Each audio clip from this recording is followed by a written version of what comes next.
It is my pleasure to address the National Parliament of Suriname during this important session on the implementation of the new Sustainable Development Goals, the SDGs.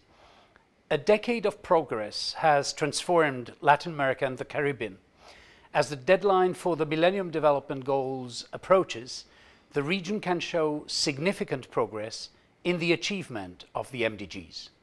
The region has already achieved the target of reducing levels of extreme poverty by half and the target for access to safe drinking water 5 years before 2015.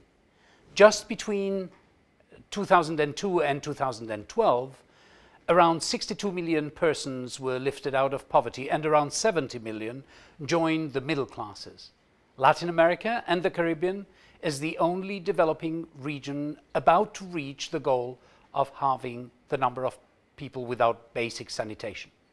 The region is also on track to meet the goal of halving by 2015 the proportion of people who suffer from hunger and expanded access to primary education. These are impressive achievements of development. Still, growth and the reduction of inequalities are slowing, and opportunities are not equal for all groups, such as women, youth, and people of African and indigenous descent. For sustainability of our development, the problem is that growth has largely come at the expense of environmental degradation.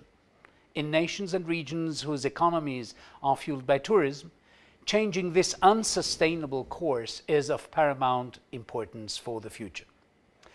On 25th September 2015, at the Sustainable Development Summit in New York, we witnessed a historic occasion.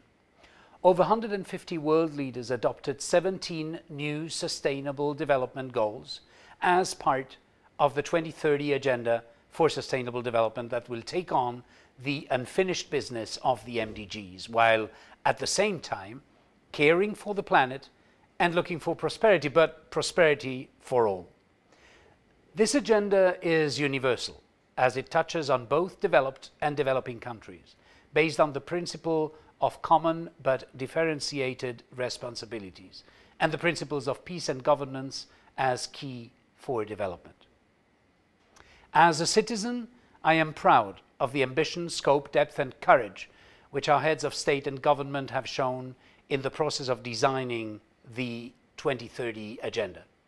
As a UN leader in development, I am proud of the support we have provided in the development of the agenda and the responsibility we have been tasked with by the international community to now implement it. UNDP stands ready to support our partners.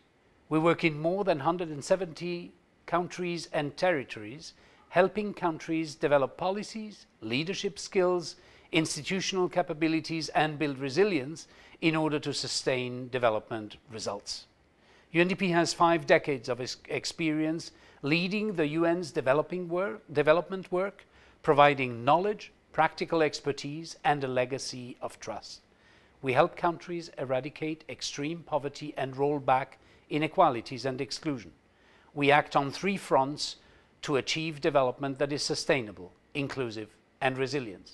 We also lead the UN system on democratic governance assistance to support citizens' voice and accountability of their rulers. In sum, UNDP focuses on 3 objectives. First, we encourage a shift to sustainability where economic growth benefits poor and marginalized groups and avoids irreversible environmental damage. Second, we support democratic systems to become inclusive and accountable and able to meet expectations for participation, good service delivery and security. And third, we back efforts to systematically identify and prevent big risks to development and to help countries and communities with quick recovery and greater resilience to crises. In all our activities, we encourage the protection of human rights and the empowerment of women, minorities, and the poorest and most vulnerable. Thank you very much and wish you all a very fruitful discussion.